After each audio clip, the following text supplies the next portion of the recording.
Hello बच्चों, स्वागत है आपके अपने YouTube चैनल एजुकेट योरसेल्फ पर। मेरा नाम मुरली मनोहर और मैं स्वागत करता हूं आप सबका और आशा करता हूं आप सब लोग स्वस्थ हैं, सुखी हैं। तो चलिए एनसीईआरटी की हिस्ट्री क्लास 9th की सीरीज को स्टार्ट करते हुए हम लोग आगे फ्रांसीसी क्रांति की कहानी को और आगे बढ़ते हैं और कहानी पर आगे बढ़ते हैं। जैसा कि हम लोगों ने पढ़ लिया था कि किस प्रकार से वहां नेशनल असेंबली की स्थापना हुई और फ्रांस जो कि एक मोनार्की कंट्री था यानी राजतंत्र वाला कंट्री था, किस प्रकार धीरे धीरे नेशनल असेंबली की स्थापना के बाद उसमें कुछ परिवर्तन हुए और वो संवैधानिक राजतंत्र बन गया। अब आगे इसी कहानी को पढ़ते हुए हम लोग देखेंगे कि वहां पर किस प्रकार राजतंत्र का उन्मूलन होता है और गणतंत्र की स्थापना होती है। राजतंत्र यानी abolition of monarchy and the establishment of Republic, किस प्रकार से ये सारी चीजें होती हैं इस कहानी में, इस अध्याय में जो है हम लोग इसी चीज को पढ़ने वाले हैं। तो चलिए पहले कुछ शब्दों को जान लेते हैं। राजतंत्र का मतलब तो हम सभी जानते हैं कि वैसा सिस्टम जहां एक राजा हो, एक सम्राट हो और उसी पर सारी शक्तियां केंद्रित हो। लेकिन जैसा कि हम लोगों ने पढ़ा कि नेशनल असेंबली बनने के बाद शक्तियों का विभाजन हुआ, शक्तियों का विकेंद्रीकरण हुआ, संविधान बना और लेकिन ये काफी नहीं था। धीरे धीरे स्थितियां और थोड़ी खराब होती चली गई और वहां पर गणतंत्र की जरूरत महसूस हुई। गणतंत्र क्या होता है? तो गणतंत्र होता है बच्चों जनता का, जनता के लिए, जनता के द्वारा चुना गया जो शासन होता है उसे गणतंत्र कहेंगे, उसे लोकतंत्र कहेंगे। गणतंत्र यानी जो जनता का शासन होता है, जहां के प्रतिनिधि है ना, जहां के प्रतिनिधि, जहां जनता यानी कॉमन मैन या आम साधारण पब्लिक जो है, जनता अपना शासक या नेता चुनती है। साधारण शब्दों में यही गणतंत्र होता है। ठीक है, जैसे भारत एक गणतांत्रिक देश है इसलिए हम लोग 26 जनवरी को गणतंत्र दिवस मनाते हैं। आगे देखते हैं, धीरे धीरे हम लोग चीजों को और अच्छे से समझेंगे। अभी के लिए फिलहाल इतना ही काफी है। आगे देखते हैं कि क्या है कहानी में। इस पूरे चीजों को हम लोग एक कहानी की तरह ही समझेंगे साथियों। और फ्रांस की स्थिति आने वाले वर्षों में भी तनावपूर्ण बनी रही। यद्यपि लुई 16 ने संविधान पर हस्ताक्षर, जाहिर सी बात है कोई सम्राट की शक्ति अचानक से, क्योंकि संविधान जब बना तो उस समय हम लोगों ने संविधान के उद्देश्य में ये चीज पढ़ा कि सम्राट की शक्तियों को सीमित कर दिया गया। तो जाहिर सी बात है क्या सम्राट को ये अच्छा लगेगा? कतई नहीं लगेगा। यहाँ पर भी वही चीज है कि संविधान पर हस्ताक्षर कर दिए थे परंतु प्रशा के राजा से उसकी गुप्त वार्ता भी चल रही थी। फ्रांस के घटनाओं से अन्य पड़ोसी देश के शासक भी चिंतित थे। जो फ्रांस में हुआ वो उससे जो है जो दूसरे आसपास के जो देश थे वो उनके शासक भी चिंतित हो गए। क्यों चिंतित हो गए? जाहिर सी बात है सम्राट की शक्ति जिस प्रकार से उन लोगों ने देखा। और हम लोग इतिहास में अगर 2-3 अध्याय पहले जाएं तो हम लोग ये पाते हैं कि फ्रांस के सम्राट की शादी हुई थी ऑस्ट्रिया के राजकुमारी से।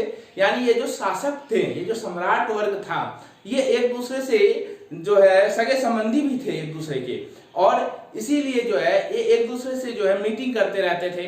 प्रशा के जो शासक थे और फ्रांस के शासक थे, दोनों ने गुप्त वार्ता शुरू कर दिया है ना। शाम में वो लोग बैठते थे और डिस्कस करते थे कि कैसे चीजों को मैनेज करें। जाहिर सी बात है तो फ्रांस के घटनाओं से अन्य पड़ोसी देशों के शासक भी चिंतित थे कि कहीं ऐसा क्रांति हमारे भी देश में ना हो जाए।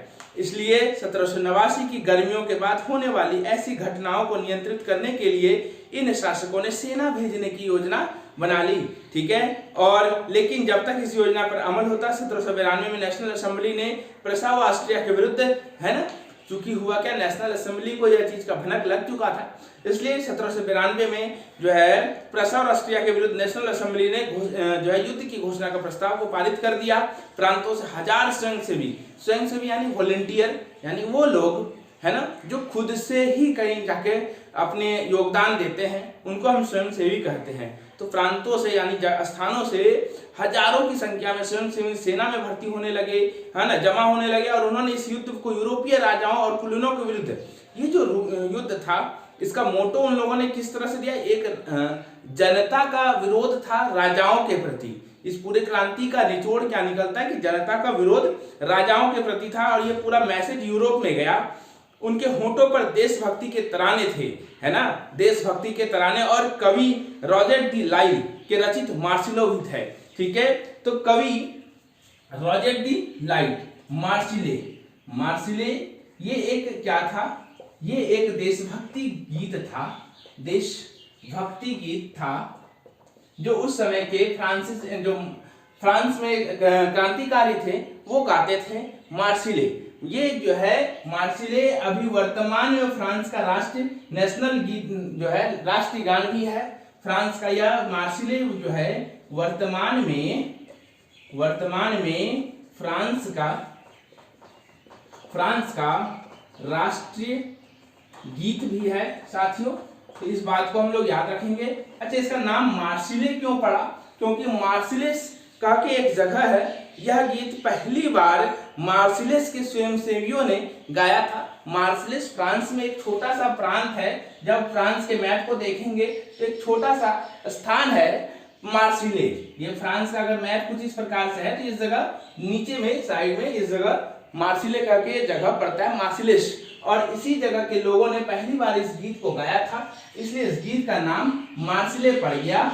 और इसके कवि कौन थे? कवि का नाम याद रखेंगे। कवि कौन थे? Roget D light. इस बात को याद रखेंगे। मार्सिले एक देशभक्ति गीत था जो अभी वर्तमान में फ्रांस का राष्ट्रीय गीत है। इसके कवि कौन है? Roget D light. ठीक है, और ये पहली बार जो गाया गया था ये मार्सिलेस के लोगों के द्वारा गाया गया था, इसलिए इसका नाम ही मार्सिले पड़ गया। ठीक है, ये एक यहाँ से कुछ बातें जो याद रखनी चाहिए आपको। मार्सिले एक देशभक्ति गीत था, वर्तमान में यह फ्रांस का राष्ट्रीय गीत है। इसके कवि रॉजेट डी लाइल थे और ये पहली बार मार्सिलेस प्रांत के लोगों के द्वारा गाया गया था। इतनी बातें आप याद रखेंगे। यह गीत पहली बार मार्सिलेस के स्वयंसेवियों ने पेरिस की ओर कूच करते हुए गाया था, इसलिए इस गाने का नाम मार्सिलेस हो गया, जो फ्रांस का राष्ट्रीय गान है। सॉरी, गीत नहीं, राष्ट्रीय गान है। इसे बात याद रखेंगे। यहां से क्वेश्चन जो है ऑब्जेक्टिव क्वेश्चन बनते हैं साथियों। क्रांतिकारी युद्धों से जनता को भारी क्षति और आर्थिक कठिनाई, जाहिर सी बात है युद्ध जब भी होगा, मैंने पहले भी इस चीज को जिक्र किया है, युद्ध जब भी होगा आर्थिक क्षति पहुंचाएगा ही पहुंचाएगा। तो फ्रांस में भी जो ये क्रांतिकारी गतिविधियां चल रही थी, ये जो युद्ध का माहौल बना हुआ था, एक तरह से गृह युद्ध छिड़ा हुआ था, तो इसमें काफी ज्यादा आर्थिक कठिनाइयां झेलनी पड़ी लोगों को। पुरुषों के मोर्चे पर चले जाने के बाद घर परिवार और रोजी रोटी की जिम्मेवारी औरतों के कंधे पर आ गई। पुरुष तो चले गए क्रांति करने, तो घर में जो है घर की पूरी जिम्मेवारी किस पर आ गई? वहां के महिलाओं पर आ गई। ठीक है, तो लेकिन ऐसा नहीं है कि वहां के महिलाओं ने इस चीज का विरोध किया, क्योंकि वो लोग जो है सभी फ्रांस के जो खास करके निचले तबके के लोग थे, वो इस क्रांति के महत्व को समझ रहे थे। और वो जो है देश की आबादी के एक बड़े हिस्से, है ना, घर परिवार रोजी रोटी के औरतों के कंधे पर आ पड़ी।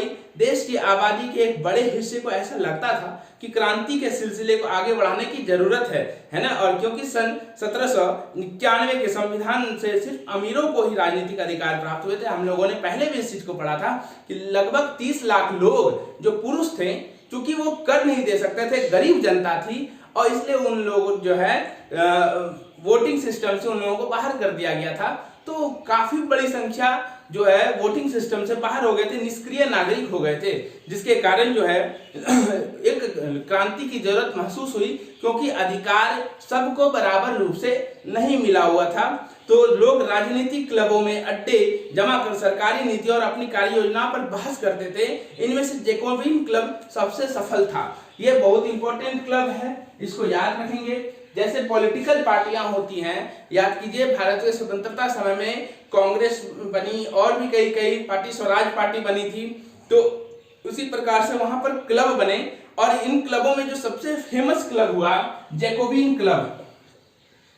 अगर आप मॉडर्न इंडिया की हिस्ट्री को पढ़े होंगे ठीक से, तो जरूर आपको याद होगा कि जैकोबिन क्लब से प्रभावित भारत का भी एक राजा था। सोचिए, यूरोप की इस क्रांति का असर भारत के एक राजा पर पड़ा था, जिसे हम शेरे मैसूर कहते हैं। शेरे मैसूर किसको कहते हैं? शेरे मैसूर कहते हैं टीपू सुल्तान को, जिसका बहुत फेमस कोट है कि अगर जीना बकरी की तरह 100 दिन से जीने से बेहतर है कि शेर की तरह एक दिन जिया जाए। तो जो है वो भी जैकोबिन क्लब से बहुत ज्यादा प्रभावित थे। तो जैकोबिन क्लब, इसकी क्या क्या खास बातें थी? तो ये एक राजनीतिक ग्रुप था। इसकी खास बातें या विशेषताएं बात करें तो एक राजनीतिक क्लब जो है ये समूह था। इसका नेता कौन था? नेता याद रखेंगे मैक्समिलियन रोबेस्पियर, नाम रखेंगे याद, मैक्समिलियन रोबेस्पियर है ना। इसका नेता कौन था? Maximilian Robespierre. दूसरी जो इसकी खास बात थी कि इसमें तृतीय स्टेट्स के ठीक है निचले पायदान के लोग, निचले पायदान के लोग थे। पायदान के लोग जैसे मजदूर, किसान, पेस्ट्री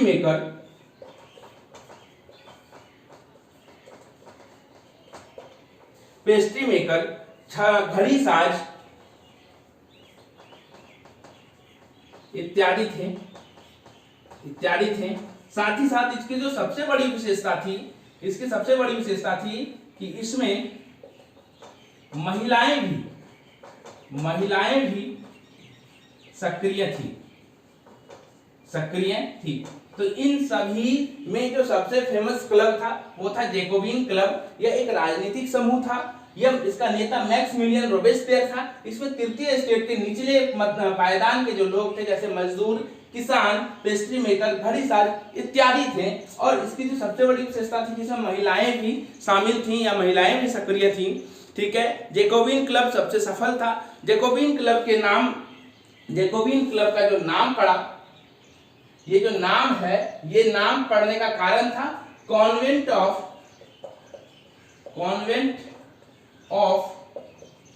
सेंट जैकोब।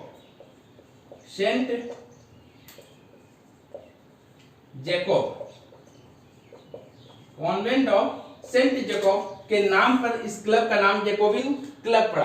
कॉन्वेंट क्या होता है? तो ईसाइयों का एक पवित्र स्थल होता है। जैसे भारत में अगर संदर्भ में बात करें तो जो मठ वगैरह होते हैं, जो जहां पवित्र काम होते हैं, चर्च नहीं होता है, चर्च से थोड़ा सा अलग होता है, लेकिन ये भी एक पवित्र जगह होता है ईसाई धर्म में। ठीक है, तो कॉन्वेंट जो है ऑफ सेंट जैकोब के नाम पर इसका नाम जैकोबिन क्लब पड़ा। तो कुछ बातें जो जैकोबिन क्लब के लिए इंपॉर्टेंट हैं। जैकोबिन क्लब एक राजनीतिक समूह था, राजनीतिक ग्रुप था। इसका नेता मैक्समिलियन रोबेस्पियर था। इसमें तृतीय स्टेट्स के निचले पायदान के लोग जैसे मजदूर, किसान, पेस्ट्री मेकर, घड़ी साज इत्यादि थे। इसमें महिलाएं भी सक्रिय थीं और इसका नाम जो पड़ा कॉन्वेंट ऑफ सेंट जैकोब के नाम पर इसका नाम जैकोबिन क्लब पड़ा। कॉन्वेंट क्या होता है? तो कॉन्वेंट जो है धार्मिक जीवन को समर्पित धार्मिक इमारत होती है। धार्मिक इमारत कॉन्वेंट, ठीक है, ये चर्च नहीं होती है लेकिन धार्मिक इमारत ही होती है, पवित्र जगह ही होता है। ठीक है, आगे बढ़ते हैं। तो जैकोबिन क्लब सबसे सफल था, जिसका नाम पेरिस के भूतपूर्व कॉन्वेंट ऑफ सेंट जैकब के नाम पर पड़ा, जो अब इस राजनीतिक समूह का अड्डा बन गया था। इस पूरी अवधि में महिलाएं भी सक्रिय थी। मैंने कहा कि इसकी खास बात यह थी कि इसमें महिलाएं भी सक्रिय थी और उन्होंने भी अपने क्लब बना लिए। इस अध्याय के खंड 4 में हम इस बातों को पढ़ेंगे। महिलाओं की भूमिका को फ्रांसीसी क्रांति में खासकर राजतंत्र से गणतंत्र बनाने और उनके अपने अधिकारों की बातों को हम लोग इसके खंड 4 में पढ़ेंगे। आगे बढ़ेंगे साथियों, हम लोग फिलहाल खंड 3 पढ़ रहे हैं। जैकोबिन क्लब के सदस्य मुख्यतः समाज के कम समृद्ध हिस्से से आते थे। मैंने कहा तृतीय स्टेट्स के निचले पायदान के लोग, क्योंकि तृतीय स्टेट में सबसे बड़ा जनसंख्या समूह तृतीय स्टेट में था। तृतीय स्टेट में अधिकतर जो लोग थे वो किसान मजदूर भी थे, और उसमें जो नया समृद्ध वर्ग था, मध्य वर्ग भी था। मैं थोड़ा पानी पिलाता हूं साथियों।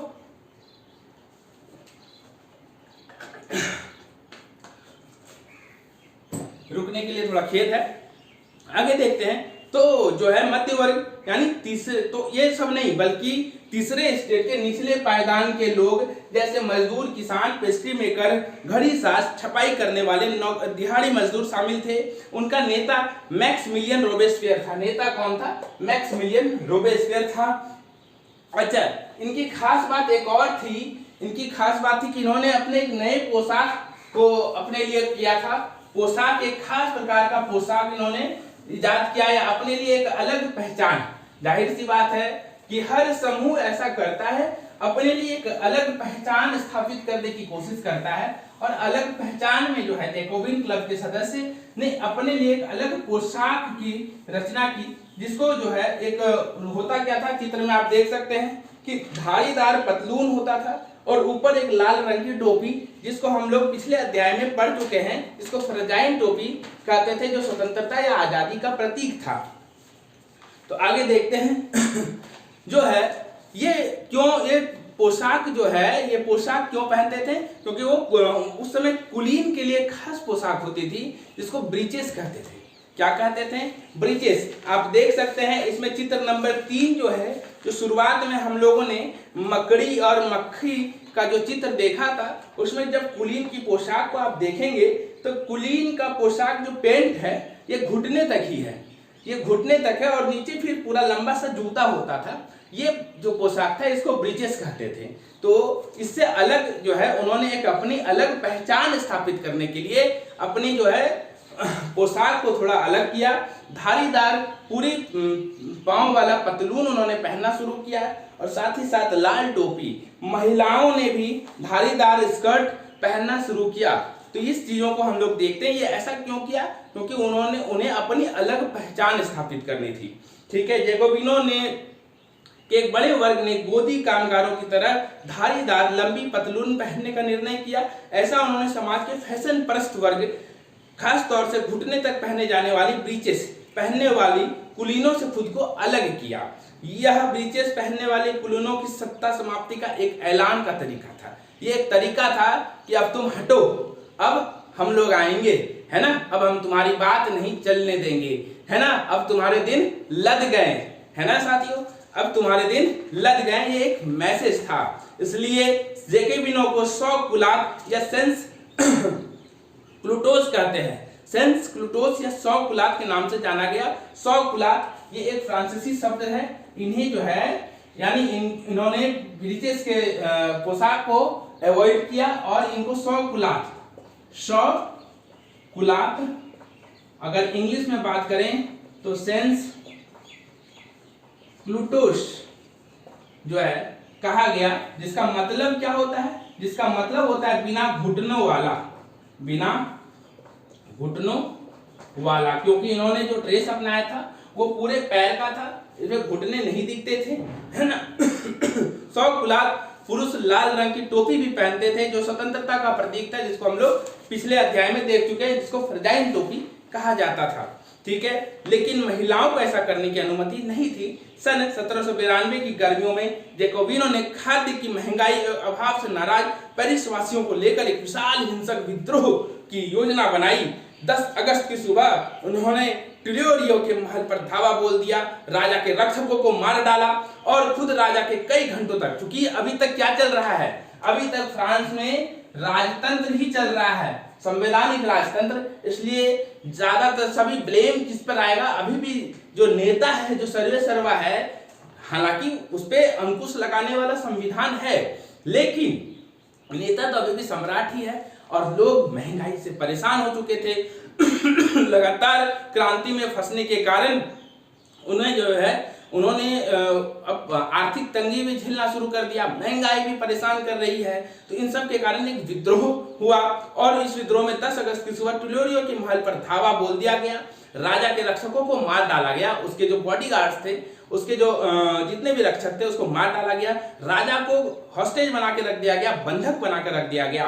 बाद में असेंबली ने शाही परिवार को जेल में डाल दिया। नेशनल असेंबली ने क्या किया, तो शाही परिवार यानी सम्राट के परिवार को और कुलीनों के परिवार को जेल में डाल दिया और 21 वर्ष नए चुनाव कराए गए। और नए चुनाव में पहले हम लोगों ने पढ़ा था 25 वर्ष थी न्यूनतम आयु, पुरुषों की न्यूनतम आयु वोट करने के लिए कितनी थी, 25 वर्ष।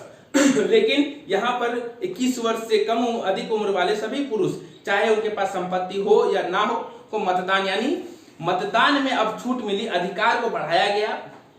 जो अमीर हो चाहे गरीब हो, क्राइटेरिया केवल एक चीज रखा गया क्या, कि वो 21 वर्ष की आयु को पूरा कर चुका हो। नवनिर्वाचित असेंबली को कन्वेंशन, नवनिर्वाचित असेंबली को क्या नाम दिया गया साथियों, कन्वेंशन।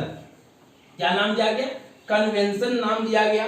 और 21 सितंबर 1792 को राजतंत्र का अंत कर दिया गया। फ्रांस में राजतंत्र का अंत कब हुआ फाइनली, फ्रांस में राजतंत्र का अंत कब हुआ, कब हुआ, तो इसको याद रखेंगे। फ्रांस में राजतंत्र का अंत हुआ 21 सितंबर 1792 को राजतंत्र का अंत हुआ। और इसी दिन जो है नेशनल असेंबली जो नवनिर्वाचित थी उसका नाम क्या बदल के कर दिया गया, कन्वेंशन कर दिया गया। और राजतंत्र का अंत और एक गणतंत्र घोषित किया गया।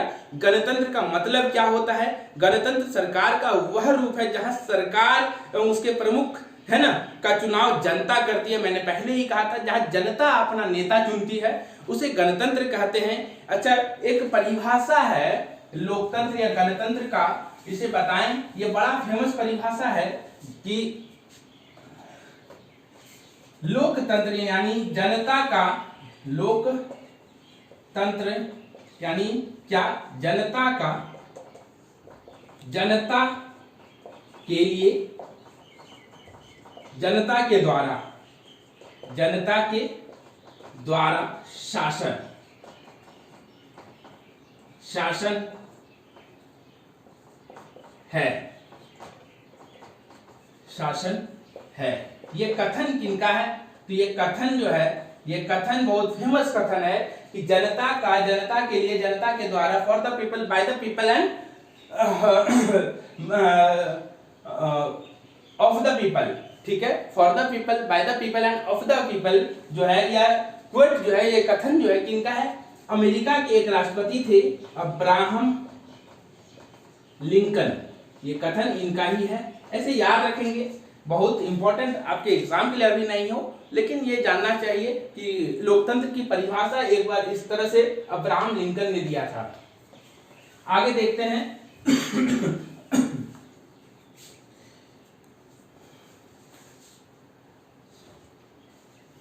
नवनिर्वाचित असेंबली को, यह तो हो गया वंशानुगत राजशाही नहीं। आप कुछ अन्य गणतांत्रिक देशों के बारे में जानकारी प्राप्त करने की कोशिश करें और देखें कि वह कब और कैसे गणतंत्र बने। आप भारत के संदर्भ में भी इसको देख सकते हैं। लुई 16वां को न्यायालय द्वारा देशद्रोह के आरोप में मौत की सजा सुना दी गई। देशद्रोह का सजा सुनाई गया। देशद्रोह क्या होता है, तो जो अपने देश से, सरकार से विश्वासघात करे उस व्यक्ति को हम देशद्रोही कहते हैं। जो अपने,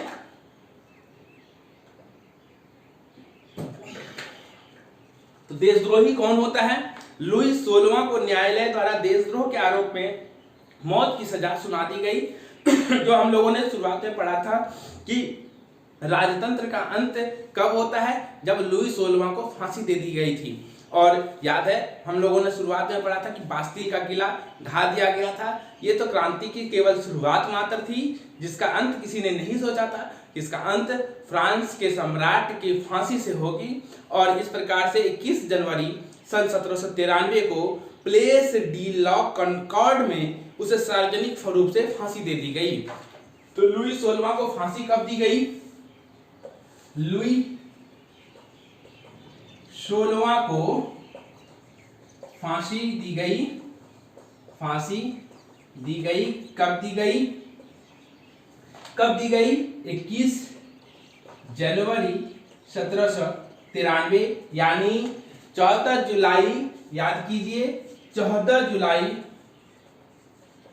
1789 से शुरू हुआ बास्तिल के किले से जो क्रांति शुरू हुई वो 21 जनवरी 1793 फ्रांस के सम्राट को फांसी देकर खत्म हुई और इस प्रकार से फ्रांस में राजतंत्र का पूरी तरह से समाप्त हो गया और अंतिम सम्राट को भी फांसी दे दी गई। स्थान कहाँ था? वो स्थान कहाँ था? वो स्थान था प्लेस ली, है ना, प्लेस ली डी ला कॉन्कर्ड। तो इन बातों को याद रखेंगे। लुई 16वां को फांसी दी गई 21 जनवरी 1793 प्लेस डी ला कॉन्कर्ड में इनको फांसी दी गई और इस प्रकार से फ्रांस के अंतिम सम्राट लुई 16वां के साथ ही फ्रांस में राजतंत्र की स्थापना जो है राजतंत्र का उन्मूलन हो गया।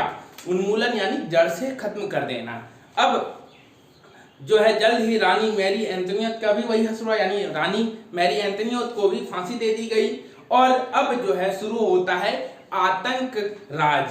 तो 1793 से 1794 जो 1 साल का समय था साथियों, ये फ्रांस के इतिहास में इसे आतंक के राज से जाना जाता है।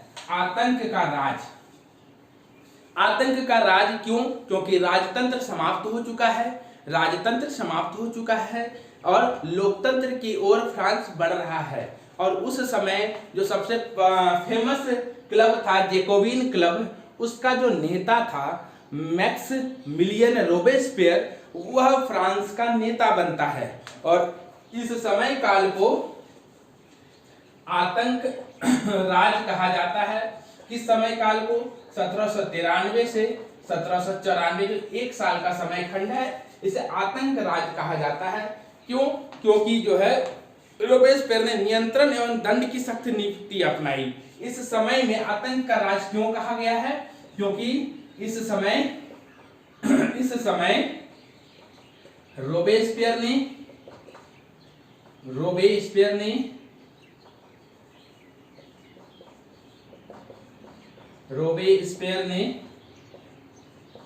जो नीति अपनाई, दंड एवं नियंत्रण एवं दंड की नीति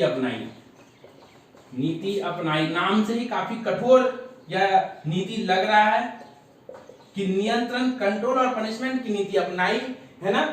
जो रोबेस्पियर के साथ नहीं था, ये कुछ हिटलर की याद दिला रहा है कि जो रोबेस्पियर के साथ नहीं है उसे कठोर से कठोर सजा दी गई। आगे देखते हैं। उसके हिसाब से गणतंत्र के जो भी शत्रु थे, कुलीन एवं पादरी, अन्य राजनीतिक दलों के सदस्य, उसकी कार्यशैली से असहमति रखने वाले पार्टी सदस्य भी, यानी उसके अपने सदस्य भी जो उसके कार्यशैली से नाखुश थे, उन सभी को गिरफ्तार कर जेल में डाल दिया गया और क्रांतिकारी न्यायालय द्वारा मुकदमा चलाया गया और उन्हें दोषी पाता तो गिलोटिन पर चढ़ाकर सिर कलम कर दिया जाता था।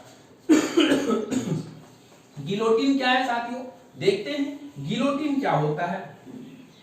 गिलोटिन उस समय बड़ा प्रचलित क्रूरता का प्रतीक एक तरह से कह सकते हैं। क्यों?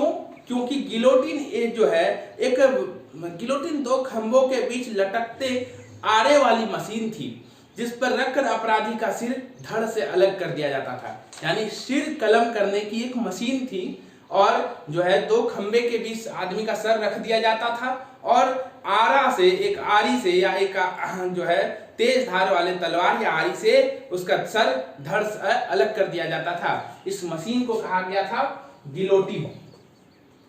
गिलोटिन ये इतिहास का एक वैसा मशीन था जो क्रूरता का प्रतीक था, ठीक है। और मैक्सिमिलियन ने इसका भरपूर यूज 1 साल के दौरान किया और हर वो लोग जो उसके अगेंस्ट थे, है ना। बाहुबली फिल्म में देखा होगा आपने, मेरा शब्द, तो एक तरह से तो ये मेरा शब्द ही है शासन, है ना। और जो उसके अगेंस्ट जाता था उसको वो जो है मरवा देता था। तो जाहिर सी बात है, क्या ये एक अच्छा इंपैक्ट डालेगा? आखिर लोग इसी चीज से बचने के लिए तो क्रांति कर रहे थे, है ना। इसी चीज से तो बचने के लिए सम्राट की भी तो यही आदत थी, जो उसके अगेंस्ट जाता था वो उसको मरवा देता था। तो फिर क्रांति का मतलब ही क्या बना? लोग त्राहिमाम करने लगे, परेशान हो गए लोग कि आजादी तो रही ही नहीं, बोल ही नहीं सकते हैं। आज देखिए नॉर्थ कोरिया में जो है एक राजा, एक तानाशाह है किम जोंग जो है, वो अगर उसके अगेंस्ट आप कुछ बोलते हैं तो सीधा सीधा वो सजा दे देता है, गोली चलवा देता है, मरवा देता है। तो फ्रांसीसी क्रांति की शुरुआत हुई थी क्योंकि लोग अपने अधिकारों से वंचित थे, लोगों को स्वतंत्रता नहीं थी, बोलने की कोई आजादी नहीं थी, सरकार सम्राट निरंकुश था, सरकार जो है ऑल पावरफुल था, सभी शक्तियों को खुद में केंद्रीकृत करता था, यानी उसके पास ही सभी शक्तियां होती थी। और धीरे धीरे जो क्रांति आगे बढ़ी और क्रांति से राजतंत्र की स्थापना हुई, उन्मूलन हुई और गणतंत्र की स्थापना हुई। लेकिन जो एक साल में मैक्सिमिलियन रोबेस्पियर ने आतंक किया, जो भी उसके अगेंस्ट बोलता था वो उसको मरवा देता था। तो आखिर घूम फिर कर तो फिर वही बात आ गई, ये एक प्रकार से तानाशाही को इसने जन्म दे दिया। ठीक है, रोबेस्पियर सरकार ने कानून बनाकर मजदूरी और कीमतों के अधिकतम सीमा तय कर दी, गोश्त और पावरोटी की राशनिंग कर दी गई, किसानों को अपना अनाज शहरों में ले जाकर सरकार द्वारा तय कीमत पर बेचने के लिए बाध्य किया गया। तो जाहिर सी बात है अपेक्षाकृत महंगे सफेद आटे के इस्तेमाल पर रोक लगा दी गई। सभी नागरिकों के लिए साबुत गेहूं से बनी और बराबरी का प्रतीक माने जाने वाली समता रोटी खाना अनिवार्य कर दिया गया। बोलचाल और संबोधन में बराबरी का आचार व्यवहार लागू की कोशिश की गई। परंपरागत मॉन्स्योर महाशय, यानी महाशय के लिए जो मॉन्स्योर शब्द होता था, और महोदया यानी स्त्री को संबोधित करने के लिए मैडम या मदाम शब्द यानी मैडम शब्द का प्रयोग होता था। उसके स्थान पर सभी फ्रांसीसी नागरिकों को में पुरुषों के लिए सितोयेन, क्या सितोयेन, और महिलाओं के लिए सितोयिन शब्द का प्रयोग किया जाने लगा।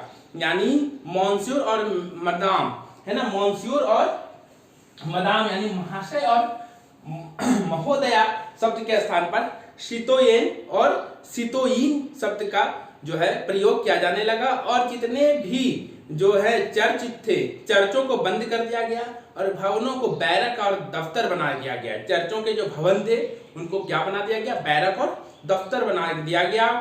जो है इतनी सख्ती कर दी गई, रोबेस्पियर ने अपनी नीतियों को इतनी सख्ती से लागू किया है ना कि उसके समर्थक ही भी त्राही त्राही करने लगे।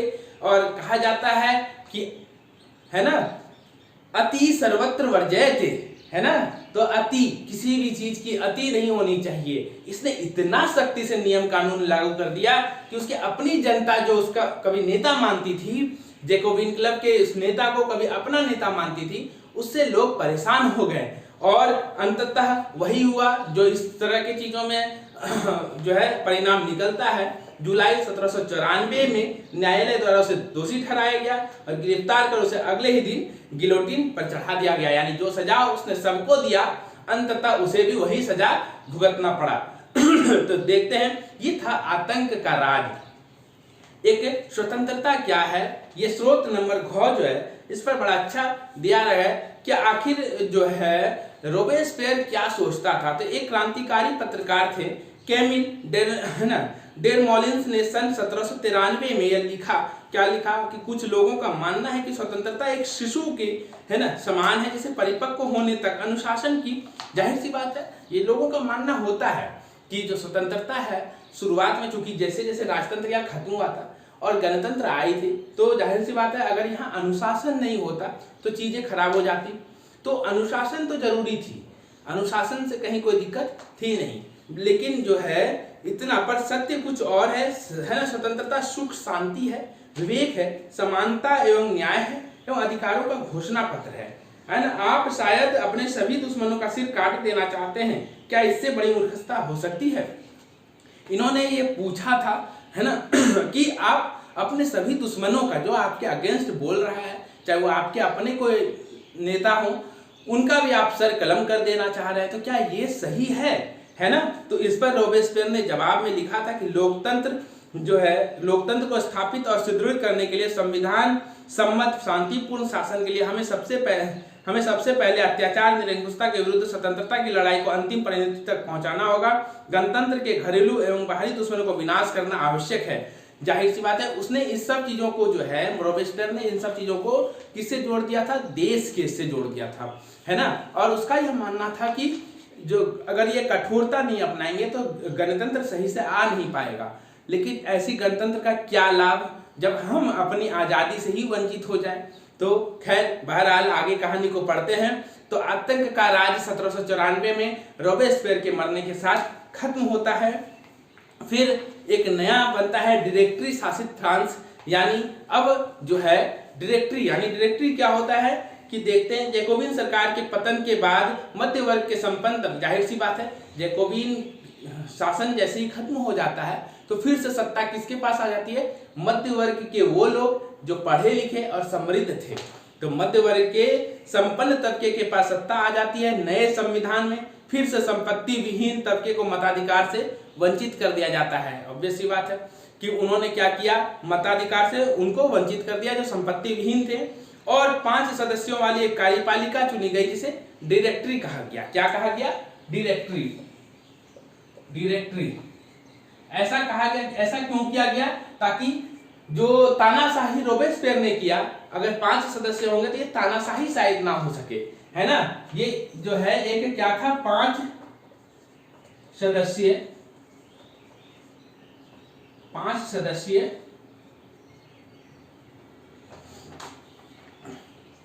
सदस्यों वाली कार्यपालिका थी, ठीक है। और ऐसा करने का कारण क्या था कि इस प्रावधान के जरिए जैकोबिन के शासनकाल वाली एक व्यक्ति केंद्रित, ठीक है, कार्यपालिका से बचने की कोशिश की गई, ठीक है। आगे फिर हम लोग देखेंगे कि किस प्रकार से अगले क्लास 10th में कि यहाँ से किसी नेपोलियन को मौका मिल गया और नेपोलियन की शक्तियां में बढ़ोतरी हुई। कल फिर हम लोग, आज यह अध्याय हम लोगों ने पूरा पढ़ लिया, कल हम लोग पढ़ेंगे फ्रांस में महिलाओं की क्रांति में क्या भूमिका रही, ठीक है साथियों। चलिए आज के क्लास को यहीं खत्म करते हैं, फिर कल मिलते हैं एक नए क्लास के साथ, और ठीक है, थैंक यू। और हमारे इस मुहिम को आगे ज्यादा से ज्यादा लोगों तक पहुंचाने के लिए प्लीज आप हमारे चैनल को सब्सक्राइब जरूर कर ले, वीडियो को लाइक और शेयर जरूर करें, और नोटिफिकेशन को पाने के लिए बेल आइकॉन जरूर दबा दे साथियों। तब तक के लिए धन्यवाद, थैंक यू।